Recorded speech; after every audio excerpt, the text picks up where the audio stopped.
തറവാട്ടിൽ വന്നിരിക്കാണ് ഗായ്സ്. അപ്പോ ഞങ്ങളുടെ അനിയത്തിക്ക് ഇത് അറിയില്ല, അവള് വന്ന കാര്യം അറിയത്തില്ല അല്ലേ. അപ്പൊ നമ്മള് ഭരതനാട്യം പഠിക്കാൻ പോയിട്ടുണ്ട് കുട്ടി. അപ്പൊ അവനെ വിളിക്കാൻ വേണ്ടി നമ്മ പോകണ് അല്ലേ.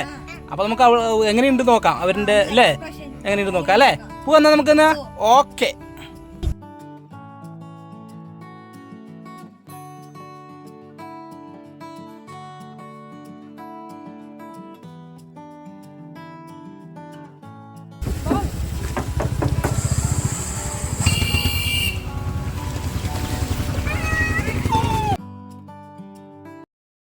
உறவென்று சொன்னால் நீதானே, உதிரத்தில் ஓடும் பூந்தேனே, வரமும் தவமும் நீயே, வலியும் மருந்து